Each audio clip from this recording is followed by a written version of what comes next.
Hello, everybody, and welcome to today's session. Thank you very much for joining.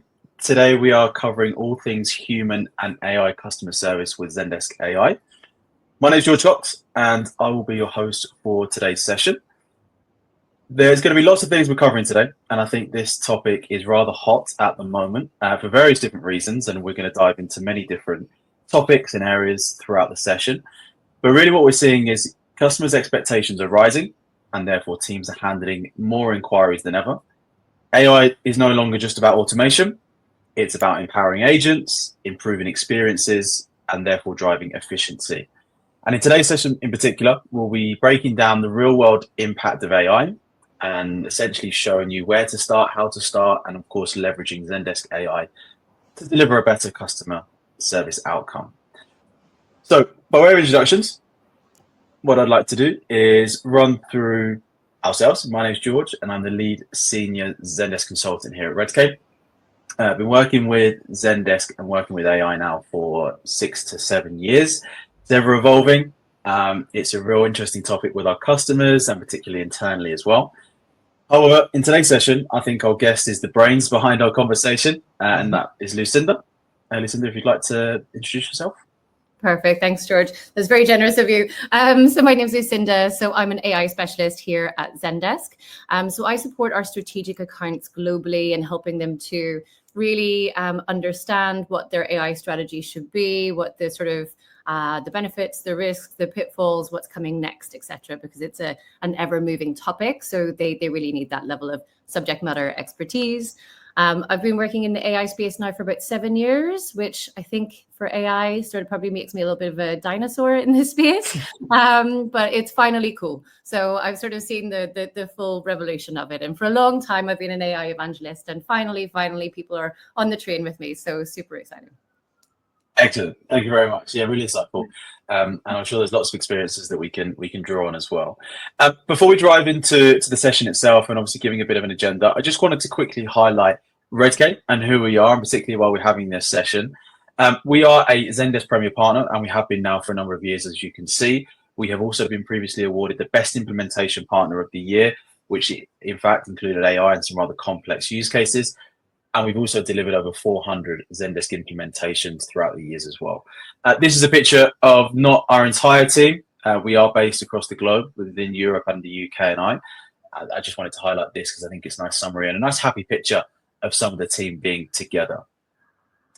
So what are we going to cover today and what's really important? I think we want to break down the session in a couple of key areas. I think what we want to start with is having a bit of a Q&A session, of course, with yourself, Lucinda, about the future of customer service. What does that look like? How is that shaping? What are we seeing at the moment? And particularly, of course, how AI is falling into that. Then handing over to yourself in terms of a deep dive. What is Zendesk AI? How can people use that? What is the technology? What's the trends that we're seeing as well? And particularly highlighting some of the key features and functionalities. Then we've got some use cases that we'd like to share with you. So covering in terms of some context and solutions and the impact that Zendesk AI is having for our customers. And then lastly, we'll wrap up with a bit of a practical insight as to how to implement. If we have time, of course, we will cover some questions and answers. If you have anything, please feel free to include them in the chat. If we don't get around to covering them, then we will, of course, follow up with everybody with a bit of an understanding of what those questions were and hopefully some insightful answers. Excellent. So obviously, I think it's fair to say that everybody has a different definition of what AI is. I think it's depending on where you've come from, maybe even depending on your experience, the role that you have within an organization. And we all have different interpretations, as we say. Some people think automation, some people think deflection, solution, resolution, the list goes on. But Lucinda, what I'd be maybe quite interested to hear is maybe how you would define AI in customer experience and customer service right now. Yeah. Right now is really crucial there because I think what the term AI means has changed so much across the last few years. So I think for a long time before AI became so prevalent, we sort of understood AI as almost, being able to sort of match human consciousness. I think we now acknowledge that the AI we talk about today isn't this sort of all-encompassing sort of human consciousness, but really it's the ability of, sort of computer programs to actually replicate human intelligence whenever it comes to sort of managing and resolving tasks. Now, for a long time within customer support, the AI that we were using, and we were probably quite early adopters of AI, but it was probably much more along the lines of like natural language processing. It was probably the first sort of iteration of AI within sort of customer support. One of the most challenging things that we found at the time were that there were some businesses, like ourselves, who actually did have natural language processing and were really quite advanced within the market. But everybody was still using this term AI everywhere, okay? Because, you couldn't really see behind the curtain. Sometimes it was very difficult. So you just say you have AI and people assume that that you can do something wonderful and magical. I think OpenAI came along and they sort of shifted things quite considerably, and we started to move into the generative AI era. Okay, so I think in terms of what AI actually means, then people started to really understand that it wasn't just this AI fatigue that they were hearing. AI actually is something that is, sort of very tangible. They trust in it, they believe in it, they're impressed by it. Okay. Now, the generative AI era was definitely much more along the lines of essentially being able to generate content. Okay, so vast search capability, hyper conversational ability. That's what you had with generative AI. We were still battling a little bit. I think over the last 2 years, there's been this gold rush towards AI. So it's very much, my boss told me to get AI. I don't know what I'm getting. Tell me what it is. And this sort of, AI will fix everything. Okay, AI is here. It's our savior. But even still, people didn't really actually understand what it is, and we had to almost like measure people's expectations in terms of, yes, we can use AI within your customer support strategy. It doesn't mean it's a magic wand that's going to fix all the problems that you have within the next 6 months. Now we are actually moving into the agentic AI era. Okay, so and this I would say is really, really quite recent. So now I think the way in which I would have normally measured people's expectations downwards a little bit, we're now in a really exciting time where actually AI is capable of adaptive reasoning, making decisions on its own, and the level of impact that it can have within a business is incredibly significant. So previously, I think we talked about AI within the customer support area as deflecting conversations. I always tried to say, we automate or we deflect conversations and we use AI as part of that. We are now moving into a new sort of definition of that and being able to use AI and automation in sort of, the end-to-end journey of customer support. So even right the way from that sort of first outreach from your customer, the whole way through to the admin experience of looking back on what a business insight would be, AI has the potential to improve and enhance all of those things. Mm-hmm. Amazing. Yeah, and I couldn't agree more. I think you've covered lots of different really interesting points there. And one of the ones I always like to highlight is that we've moved from an era of deflection and we're now looking at solutions. Whereas before it might be having a conversation, if a customer is looking for a question and we give them an answer, we take them to maybe somewhere else to find an answer. Now it's about giving them the answer they need on their fingertips in the device that they're using and giving them a solution to that question or to that particular problem. And that's a real shift in mindset, not just for the consumer, but also for organizations that are adopting such tools. You've covered some of those points already, but I think it'd be quite nice to hear your side of things as to why AI and customer service is such a hot topic right now. We appreciate customer expectations, operational pressure, AI advancements, but maybe digging into the details as to why that is, do you think? Yeah, so I think there's probably a bit of a pincer movement now, right? In that for a long time, the businesses who were adopting AI and maybe more sort of in the NLP era, this was something that, yes, they were trying to see if they could elevate customer service, but they were also sort of maybe focusing on the sort of cost down deflection. So cold, hard KPIs, is this going to save me any money? Yes, it had some benefits on customer experience, but the technology at the time was a little bit limited, okay? And it was kind of something that businesses were, I don't want to say forcing on people, but sometimes that's how customers felt. Now, this is what customers want. Okay, so like I said at the start, AI and chatbots and every kind of bot is finally cool. People are interested, people want to interact with them. And we're coming to a point where there is that level of expectation. Okay, so people, people interact with OpenAI or generative AI on a daily basis. So people are really starting to lean in and adopt this technology and really start to ask questions about why your business isn't. Okay, so if they're interacting with you, it's very likely they may have had an interaction with a competitor. Were they much more sort of advanced, mature, sophisticated, and were leaning into that AI strategy versus yourself, where maybe they had to wait 2 or 3 days to actually get a response to an email? Then they maybe start to question the business as a whole. So I think we've got the customer side of things. But I think, really a lot of that is driven by the fact that the technology has significantly improved. And we're not just saying that we've had this one moment, like this iPhone moment that has changed the world. The rate and pace of change is also not something that we fully really expected. So every 3 to 6 months, 2 years ago when generative AI first came around, we struggled to see how much further it could possibly go. Now in the agentic era, we're starting to understand that actually the scope is huge and we're really only scratching the surface of what we can do. So the technology enhancements has definitely led into the customer interest, and businesses are now finally paying attention and investing. Excellent, thank you.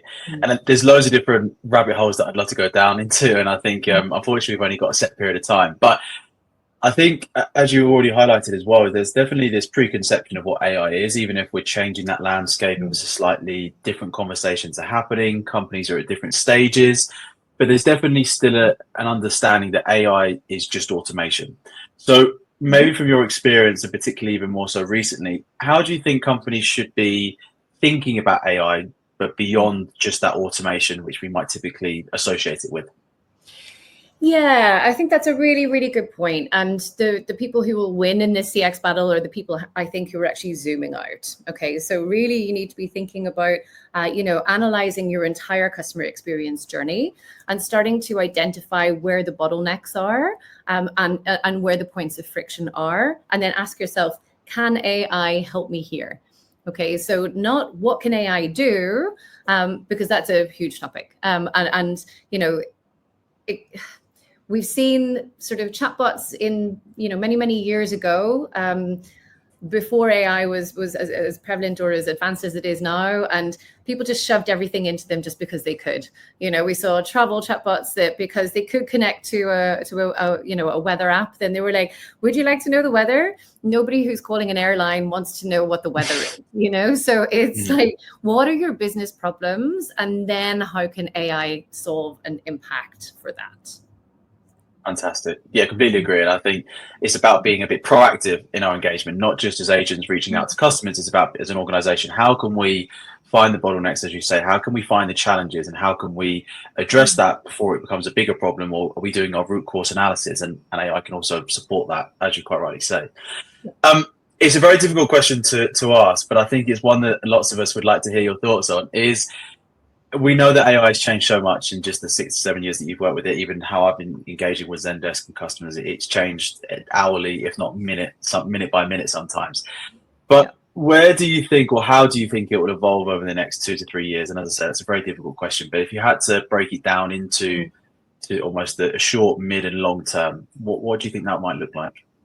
Yeah, it's a great question. And I like the short, medium, long term. So I think in terms of the short term, I think the agentic AI approach is everyone's going to absolutely be scrabbling towards that. So I think we've come a long way from the sort of more point-to-point, more basic sort of chatbot structure. Okay, we still recommend this structure quite a lot for customer support, because people do need control, and sometimes if a customer asks a question, there is a very specific response that needs to be given, whether it's to do with your own internal business policies or actually regulations, etc. So there's a more structured approach. Then we started to, and it's something that Zendesk have done really well versus the competition, is actually how can we take that control and structure and infuse and improve it with generative AI, rather than a complete switch. Okay, so it's a complete sort of trust and a leap into going 100% AI based. So we had quite a measured approach into being able to blend both of them together.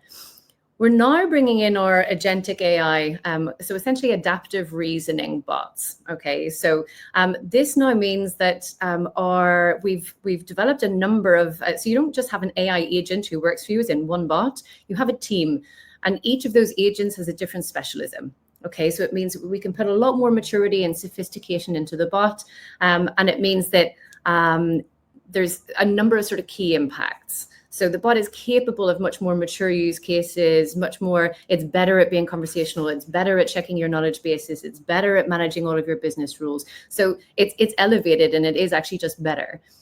But a big part of this also is how we're able to actually build these bots. Okay, so how are we able to sort of like speak to them in very natural language, and actually by just explaining to the bot what we want to do, it will build that sort of controlled structure flow for you. Okay, so in the short term, I think we'll see a huge amount of adoption of this type of technology. A year ago, it may have taken 3 months as an implementation to get a bot strategy off the ground. Now we're looking at days. Even if that, hours, depending on how complex your environment is. So I think the agentic AI approach, and specifically within your contact center, is the immediate short-term win that I think a lot of businesses are leaning into right now and seeing the benefit, like I said, within weeks. In the medium term, I think we're seeing people start to build out beyond just that sort of contact center. Okay, and just that sort of agentic AI approach. We've been developing a lot of products within Zendesk. So our agent efficiency tool, Copilot, is becoming more and more robust. We are doing everything we can to ensure the typical bottlenecks of standing up an AI strategy is removed. I watched a demo the other day with a new product we have, which can actually build content for your knowledge base, for a knowledge base. It can build a knowledge base based on your historic tickets within 7 minutes. We watched it actually create this knowledge in front of us in 7 minutes. So removing all these pieces of friction, we now offer the ability to actually build an app. Okay, so if you need to sort of connect various different systems, you can build an app with natural language within Zendesk. So all of these various different things mean that the traditional sort of points of friction of sort of going beyond just the contact center are now going to be removed. So I think we're going to start to see then that sort of end-to-end journey, not just be customer to agent, but then also sort of any side conversations into any other departments, being able to successfully communicate with your back-end systems, drive almost like campaign type interactions. Long-term, this is anyone's guess. Personally, my view and where I think AI agents are going to go is I think they're going to become super, super personalized. Okay, so I think, we're going to be customer support specialists. And at Zendesk, we're the largest customer support business in the world. So we're always going to have that very customer support expertise within our AI agents. But if we work with a business who's maybe a banking business and they have their own AI agent, which is an expert in their regulations or an expert in their back-end systems, do we need to build APIs to their back-end systems, or actually can our AI agent speak to their AI agent? Mm-hmm. And they can have like a nice little AI agent conversation between each other, do all the reasoning that needs to happen. And really, that's where we just need to create structures then, and then AI will autonomously look after itself. And I think we'll start to see a lot of personality into AI agents as well, that they're not just there to drive deflections, but drive experiences. Can they be proactive? Can they send a little message 3 days after they've sorted out your refund saying, by the way, are you happy with this? Can they get to know you? Can they sort of understand what your style is and what clothes you've been buying recently, and get in touch with product recommendations? I think we're really starting to see personalization at scale become really exciting within the AI world. Fab. Well, I think for one, I wish I hope that I'm in your AI world in the long term, because that sounds certainly exciting. I think even just talking about the short and midterm, the nerd in me is very excited. I think I'd love to get my hands on even seeing that demo that you saw about creating the article. I think that's a big game changer, and maybe, like I said, I'm a bit sad, but that really fascinates me. But that's really brilliant. I think it leads on to one of my topics or questions here, is that sometimes when we're speaking to customers, there's still that elephant in the room, in that how will or could AI replace humans? And that's not what we're saying really, but it is the underlying concern that a lot of business leaders and a lot of team leaders have, is because they're responsible for their team. Nobody wants to see AI taking jobs away, and I think that won't be happening. But again, I think some insight on what you believe a great AI and human balance might look like. Does that, in terms of they're not replacing, but they're giving them removing that friction, as you say. But yeah, a bit of insight on that would be also excellent. Yeah.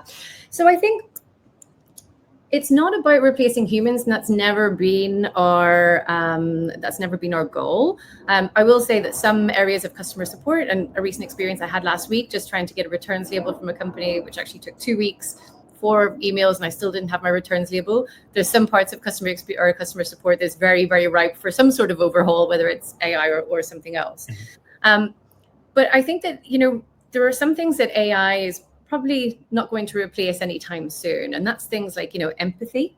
Okay. Like actually, if somebody's really, really frustrated, sometimes just feeling heard can be hugely important. But I think in terms of the people you have today, they're a wealth of knowledge and information, okay, on what drives your business, on who your customers are. Okay. So the people that we have who are building bots today and building out these structures, they're typically agents in your contact center. They're people who know your customers. So we work really closely with them to give them this new skill set. And whereas previously there was a little bit more skill required, now that so much of this is natural language, really it's like them explaining to a colleague how to navigate and manage these use cases. So it's about upskilling. That's a super, super important part of what we're doing today. And also I think it's about bringing your support org on that journey. Okay, so allaying any sort of fears or sort of worries that they have, and making sure that they are part of this, that they're supportive of it, that they're excited by it. As it is, our agent efficiency tools take away a huge amount of the manual work involved in responding to customers. Who wants to go back and check their grammar? Who wants to sort of check 3 different knowledge bases with 3 or 4 different tabs and see if it's this answer or this answer? What if all of that can be done for them, and actually they can just help people? So I think that none of this works without humans and without the support of humans. Yeah, absolutely. I couldn't agree more. And I think many of the customers, and some of which we'll touch on in the use case scenarios, are adopting this co-pilot, this supporting humans first to see the value first and foremost, but actually building a bit of trust, building a bit of rapport with the AI, if you like, which is quite an interesting topic in itself, and actually validating, can we believe what it's doing? Can we trust it? Before we then expand it and we create these more complex or more sophisticated, use cases, if you will. But I think it is about that. It's supporting people as much as it is, improving or automating if that's necessary.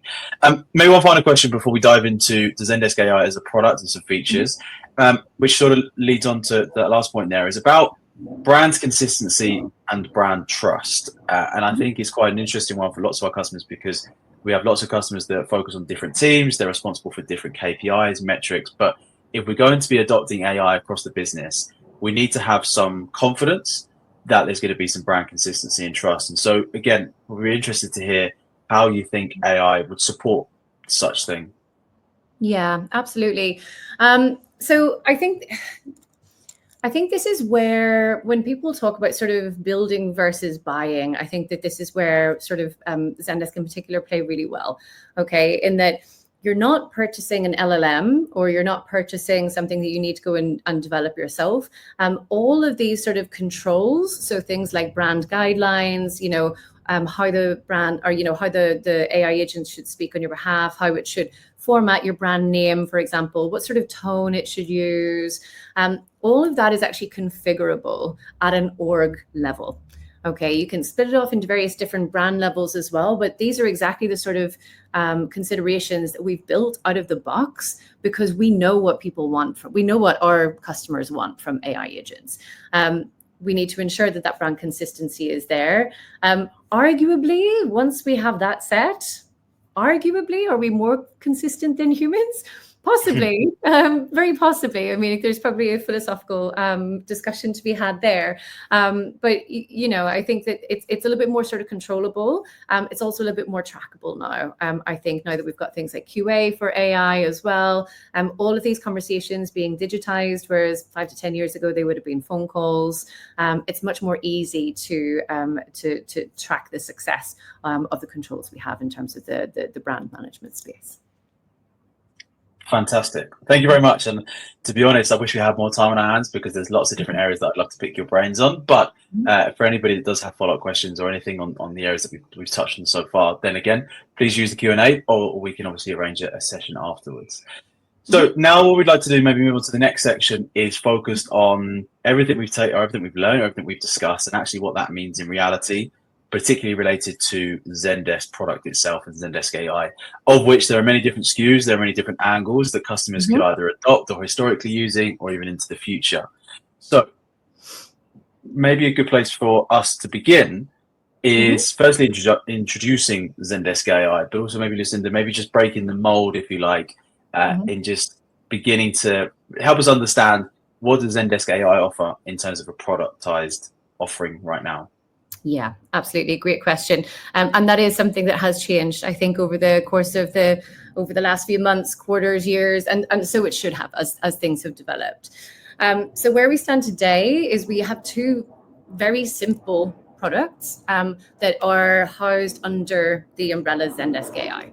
So we have our customer-facing product, which are AI agents, and then we have our agent-facing product, which is Copilot. Okay, so lots and lots of different features within there, and both of those are also very focused on the admin experience. But in simple terms, that is what Zendesk AI is today. Okay, fantastic. Thank you. I appreciate that we have lots of customers asking about, we want this AI, and it's about, I suppose my role in particular is helping customers understand what is it they're trying to achieve, and then understanding what AI model is best suited to them, of course, as opposed to hoping we implement something and it's going to solve all of our problems and we can then just wash our hands and we move on to the next thing. But I think it's a nice place to start. So moving on then, in terms of how you would, I suppose, redefine potentially AI. Yeah, exactly. So, a lot of the changes. So, I mean, we've been at the forefront of a lot of innovation in the customer support space for sort of upwards of 10 years now. And this is, what we're seeing is almost like the third sort of revolution within the customer support space. So there was the digital revolution, and now we're looking at the AI revolution. And it really, really is redefining those customer expectations. So at the start of my sort of career in AI, I was trying to convince people that they should have this, but it was very much a nice to have. Now it really is a must have, because what people are expecting is that instant response. And I think for, there's certainly been sometimes this bit of like a legacy shift or a legacy sort of mindset that, well, actually our customer service agents and our people, they are our brand. I'm not saying that they're not the brand, and I'm not saying that they're not important, but we need to take a step back and realize that people just want their problem solved. Okay, so they don't always want to have a little chat. They actually just want their problem solved, and we all want it now. Okay, nobody's waiting a couple of days for these sort of responses. So yes, they want it now, but they also want it to be accurate and personalized. And this is where bots, I think 3 years ago, were slightly less effective. They were great at some use cases, not great at others. They were missing a lot of that sort of connectivity and that conversational ability to really be personalized, and that always-on capability as well. All of these sort of flow really well into sort of being able to see huge spikes in contact that happen throughout the course of the year. So customer expectations are sort of really driving the adoption of this technology across businesses. So if we move on, again, it's not just that customers want it and we should give it to them, okay? That we feel that we should give it to them because we'll have happy customers. So, and it goes to your point earlier, George, which was sort of really bang on the money, that people are moving away from this idea of bots as deflection. Okay, what we're seeing here is that actually the businesses who were adopting AI and automation within the customer support center are seeing better business outcomes. They're not seeing less contact coming into that. Well, they are seeing less contact coming into the contact center. They're seeing people being able to work more efficiently. They're seeing higher customer acquisition. They're seeing higher cross-sell revenue, higher customer retention. These are huge, huge business impacts that go beyond the traditional contact center KPIs. So moving on again, yes, we all want to adopt AI. And like I said, last year, everyone was coming to us saying, my boss says we need AI, but what do we need to do? And as I've mentioned, you need to align AI to your business outcomes. And now we're starting to see that AI has so many more applications. People can be really, really quite sort of granular about step by step, what is that customer experience? 6 months ago, nobody would have ever thought, can AI build a knowledge base? Now it can. Okay, so creativity at every step of the way. What is stopping you from hitting that 80-90% automation rate? So aligning AI to those business outcomes, and then evolving your workforce and your processes. Okay, sometimes people will come to us and they'll say, we really want to do this. We know we should do this. We know the competition is doing this, but we're not ready. You're never going to be ready. Okay, you're just never going to be ready. This is a process. You know, I have yet to meet a business who has been built from the ground up, whether it's in the support org or the general business, with AI and automation in mind. Okay, it's just not there. So you just have to take that plunge. You have to ensure, you know, start working in those processes as an iterative project, and the same whenever it comes to your workforce. Bring them along that journey. Ensure that not only are you upskilling them, but they understand that it's their journey as well, and that they're not just, I don't want to, you know, say the victims of it. Like, really, this is an opportunity for a lot of people to upskill into what is one of the most lucrative careers right now in AI.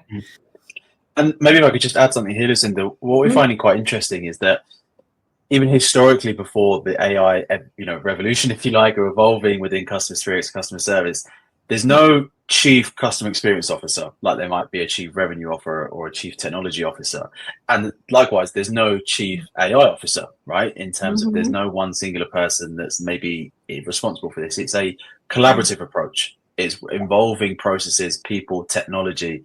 You know, everybody can have a say and everyone can have an input into this.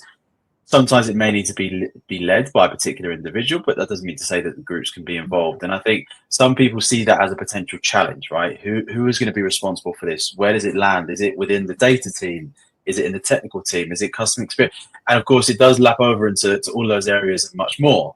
But it also gives an opportunity to be really collaborative in the company. How can we actually use AI to our advantage, but maybe even sometimes review even the processes that we have, the people that are involved in handling tickets or involved with customers? We actually have an opportunity to not start again, but have an opportunity to recognize what can be improved, what do we like, and then we can evolve from there. So I think that's certainly a big challenge we find, but an interesting sort of topic which feeds into what you're just mentioning now. Yeah, absolutely. So I guess to answer all of these queries, we've now developed our, it's not that we're now launching Zendesk AI, maybe the rebrand of Zendesk AI, but we have been building AI products for a significant amount of time. I appreciate there's been some changes to the naming conventions, so apologies for everyone while it's maybe been a little bit confusing over the course of the last year or two. But we're very clear on where we are now. And essentially, it is this idea of being able to create products that support that sort of full end-to-end journey. So how can we help to automate those customer experiences? How can we help to assist agents, but optimize as well? So optimize, I look at that very much towards the sort of like the admin efficiency, the business efficiency, the amount of time it takes to stand up these sort of strategies, and taking away as much of that level of manual workload as well. So that's the overall. And this, I kind of wanted to include this. I'm not going to go through each and every one of these various different customer stories, but what I did want to talk about is what you're seeing with these different sort of customer stories or customer wins is a real diverse mix of products that they've used. So Siemens have actually used our email automation tool, and that's driven a huge amount of productivity for agents. That was their sort of key focus.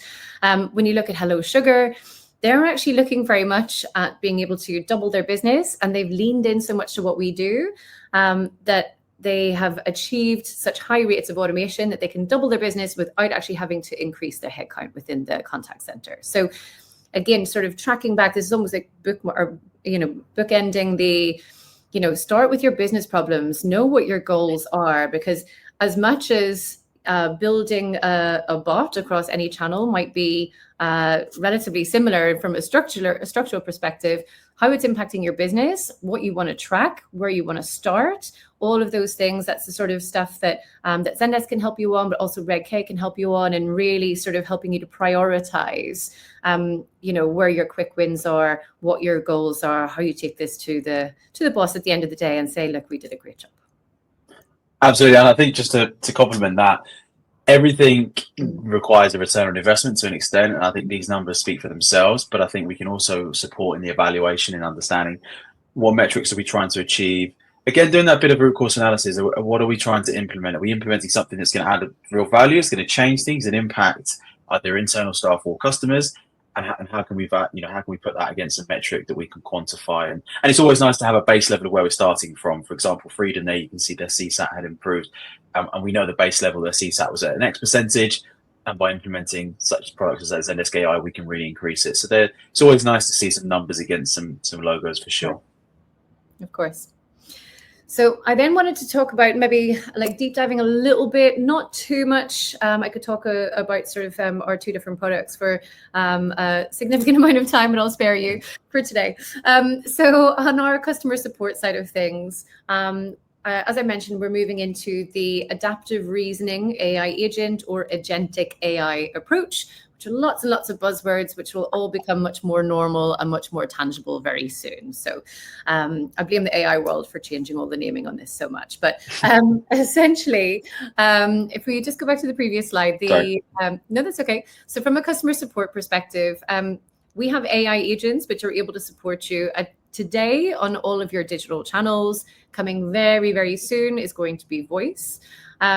And this is where we're starting to see now with the level of maturity that we have, now with how quick it is to build these, being able to build from a natural language perspective, how quick and easy it is to integrate to all of your various back office systems. We're now seeing people who are achieving that 80% deflection on their first implementation, which is crazy. We previously, for a very long time, we would have said that this was a journey. And for some businesses and some levels of complexity, it is. But for some businesses, they are coming straight out of the gate at 80% deflection, which is super, super exciting. So we'll see our customer support tool continue to build out and grow. And now another focus, obviously, is on the agent support side of things. So again, that's sort of helping, how can we help humans become better with AI? There is a huge amount of manual work for agents today, which actually make their job probably a little bit less enjoyable, quite frankly. So we've got a number of different areas within our Copilot product. We have a number of various different language and rewriting tools, summarization tools, giving them the ability to very quickly understand what's happening with the ticket, right the way through to our auto assist tool, which also then helps to draft a response, following your business processes, ensuring that agents don't need to go and check what is the policy, what is step 1, 2, and 3 for this particular request, etc. Not only is auto assist going to be supporting them in real time in those tickets, but also checking the back end systems and also drafting a response for them. So really then we're sort of talking about moving the agent role into almost like a supervision role, and ensuring that these things are going out with a little bit more of like a human touch, and ensuring that their ability to manage customers and know their business is not being held back by these sort of manual tasks. So Copilot, some really, really exciting things happening there, and we're going to continue to build that out over the course of the coming quarters as well. Thank you very much, Lucinda. I think just a point to highlight there, of course, is that these agents are equipped with the most up-to-date technology, whether it's Apple Macs for their work, for iPhones, Samsungs, watches, applications, you name it. And so therefore, when they're moving from their personal lives and using state-of-the-art technology and then coming to work, we need to empower them with the same sort of tools. We need to give them the same sort of resources that they're familiar with, because if they have them in their fingertips in their personal lives, why not transfer that across to their professional lives? And I think now that the products and the tools are available, we can certainly leverage that and utilize it as well. But Lucinda, thank you very much for the Zendesk product side of things. I'm just conscious of time as well, but what I wanted to try and do from a RedK perspective is maybe just bring this to life as to how we've actually helped some of our customers. I appreciate that there are hundreds, if not thousands, of articles, webinars, topics all about AI, and we've covered some really interesting topics. But how can we translate those things we've listened to today, and actually what have we done for our current customers, and just give you a bit of a snippet or an insight as to what that looks like. So one particular example I'd like to highlight is working within the use case of the industry, I suppose, for hospitality. Working with Newcastle, we have implemented Zendesk across the board for many different teams, both external and internal use cases, looking to streamline their processes, coming from a bit more of a legacy, outdated solution, and then looking to provide integrations. And that was really the base of the foundation that we set up with those guys. With the evolution of the Zendesk products, as Lucinda has quite rightly mentioned, Copilot was a huge area that we could see. I mean, football clubs traditionally are many different businesses within an organization, and therefore we need to speak to different stakeholders, partners, supporters, and therefore we need to give the agents the ability to understand what people are talking about, how can we summarize conversations that are happening, can we suggest similar tickets, and can we give the power back to the admin to make those changes and give them that insight that otherwise previously they may not have had. As a result, what we're particularly seeing with AI Copilot or Zendesk Copilot for these guys is in particular faster resolution time, an improved supporter experience, an increased operational efficiency. Most importantly, we've got data insights, but also the scalability that can help us in terms of route tickets and be more effective. And I think it's fair to say supporters of football clubs can be rather needy. And so therefore, we need to make sure that the support staff have everything they can equipped to be able to respond as quickly and effectively as possible. And Copilot's really making a difference. We're also even having conversations about how we can incorporate this to the external world. But I think this is a great example that we're building that rapport with this, and then we can move on to the next stage as and when it's necessary. So the next use case I'd like to talk about is Vivo Barefoot within the retail area. Essentially, we supported Vivo Barefoot, in evaluating their requirements from Copilot all the way through to advanced AI. We're understanding their current processes, their current ways of working, and going back to your point earlier, Lucinda, in terms of what their challenges were. I think it was they saw they needed to take this step, particularly in retail and the sheer volume they're receiving, but they didn't know where to start. How do we evaluate this? What are our real challenges? What are our real problems? And how do we show that we're going to be getting a return on investment? So what we're there doing is a very much a consultative approach in terms of understanding where they are today, going through those processes, identifying key areas, that gap analysis, doing a bit of root cause analysis, and then developing the product and the features to really show that we can address some of these problems, implementing enhanced workflows, prioritizing their customers, giving us some AI-driven data insights, and essentially then looking to integrate into backend systems and really providing that end-to-end solution, as opposed to just looking to deflect customers, which we touched on earlier on. As a result, as similar before, we saw stronger CSAT scores, so customers are more satisfied. They're actually getting a solution rather than a deflection. We're increasing the agent efficiency and productivity, and all of that is led from a faster resolution time as well. So really nice example. They're a great product, personally speaking, as well. So I'm not here to boast their product, but I think that's really easily to see on their website, and they've really brought it to fruition as well. And then lastly, a completely different industry, I suppose, in terms of the fintech world with trust payments. They actually came from a very different perspective in that they had used Zendesk legacy tools such as flow builders, chatbots. Very much they were almost ahead of the AI curve, if you'd like to say that, before the AI really came to the forefront. They didn't have too much integrations, but we really tried to unpick their routing. They had a lot of manual processes set up, and now AI is sort of looking to not necessarily replace that, but sort of complement that, if you like, and sort of bringing that to fruition. So we focus on workflow automations, looking at the intent. How can we recognize what people are talking about in an email place, and then sort of enhancing sort of chatbot and messaging capabilities as well. And as we've said so many times before, there was a reduced reliance on manual workarounds, so we could actually give the power to admins, to staff, which then as a result increases faster resolution times and improves customer experience and customer satisfaction. So they're just maybe 3 examples, and I appreciate we sort of whizzed through them, but as I say, just a bit conscious of time. Happy to share these slides afterwards, happy to go into a bit more detail regarding these particular use cases. But hopefully that gives you just a bit of an insight as to how we can support customers with Zendesk, regardless of the stage or journey that you're at as well. So lastly, as we say, we'd like to then maybe touch on some practical insights for implementation. And just quickly, just to pass back to you, Lucinda, hopefully a very simple question really. If customers are looking to implement Zendesk AI, what is the number one thing, or not, or one, maybe 1 to 3 things that you think people should be thinking about before they even start on this journey, if you like? So rather than, I guess the number one thing that I would like for people to do is to trust the experts. So for most people who are going through this is their first foray into something as advanced as this. And with the likes of Redk, with the likes of Zendesk, we've got so much subject matter expertise on what does work. And exactly like what you said earlier, how to swarm teams internally, who is going to be the blocker there, etc.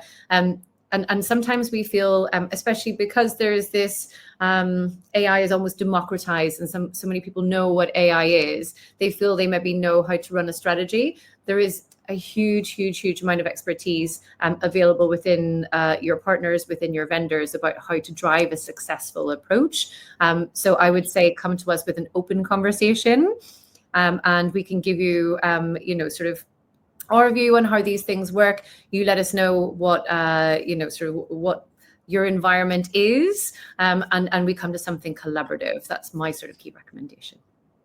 Excellent. Thank you very much. So I think that leads nicely then into how we can support our customers. And we gave you some really nice examples previously. But I think first and foremost, what we want to understand is your business. What are your companies trying to achieve? Where are you coming from? What's your history? And then what are the overall goals that we're looking to address, or what does success look like as well? And I think in particular, something I love about working with our customers is that we're not trying to ram technology first. What we're trying to understand are 3 key areas, or 3 key pillars really: people, process, and technology. We need to understand who's going to be involved in terms of teams, roles, who's responsible, but also maybe even today's world, who responds to tickets, who creates the reports, what actually, what roles are involved, and actually how they're making a difference, or what are they trying to achieve. Alongside that comes processes. So actually, what are the steps that we're taking? Do we communicate with third parties? If we're looking at complaints, are we looking to escalate these things? And so therefore we need to understand processes, where we're coming from. And then finally, technology. What technology are we using today? And then how can we leverage products such as Zendesk AI to really either automate things or remove the friction, as we mentioned before, but really try and balance how technology can leverage utilizing the people and processes. As you can see on the screen, what we do with each of our clients as well is understanding those 3 key areas, is of course understanding the wider picture of their business. And we break those down into 3 core pillars really: their marketing automation, their sales performance, and then their customer service excellence. And customer service excellence, of course, is the hot topic of today. But if we really understand those 3 key areas, if we understand actually the data strategy that companies might have, or even the challenges, we can cross the barriers in terms of siloed data. If we need to integrate data, what is that, I suppose, architecture, and what do that data and integrations look like? We can also then look at omni-channel, so how are we communicating with our customers through voice, chat, messaging, WhatsApp, and so on. The level at the bottom of collaboration allows us to understand the point I just mentioned in terms of people and processes. And then lastly, everything we've been talking about, how does intelligent automation really provide us the power to be able to improve the areas that we're looking to achieve? So as an organization at Redk, we're looking to better understand your company, and hopefully through these pillars we can understand where we're at, which allows us to then dive into the change and the impact that we can have for your company. Once we've really understood those things, it allows us to then understand how we can deliver alongside you as a team. And as Lucinda mentioned, we are the experts within AI and customer service and so on. But really, once we've understood what we're looking to achieve, we then want to turn that into a delivery model. So particularly using agile methodology, we want to understand what we're planning for. We then need to design that. We need to develop. We need to test and deploy. And that process is ever evolving, particularly with AI. We know that it's changing all the time. We know new products are being released. Things are changing. The data models are being updated. We're always learning, not just ourselves as humans, but also the data and AI, as I mentioned. And therefore, that allows us to really ensure that we're developing and testing and validating throughout the process and throughout the steps as well. And then lastly, how have we helped customers already in terms of, well, it's all very well us talking about our methodology, but we can see on here some logos. But I think what's nice to highlight on this particular slide is that there's not always one particular vertical that we can help in. We've got use cases across the spectrum, ranging from retail all the way through to manufacturing, gaming, hospitality, and so on. So we've really come across many different challenges, many different teams, many different objectives. And again, if we really understand where you're starting from and what your goals are and ambitions, hopefully we can bring that to life and leverage the technology to improve and drive change. So, Lucinda, I don't know if you have anything else you'd like to wrap up with, or anything to mention now. No, I think we've covered pretty much everything. It's a very exciting space. I think we're all quite proud to be at the forefront of that. And it's, sort of partnerships like yourself, which help us not just scale, but also like better understand the broader view of our customers to ensure, the not just success, but the fastest route to success as well. So thank you so much for inviting me on here today.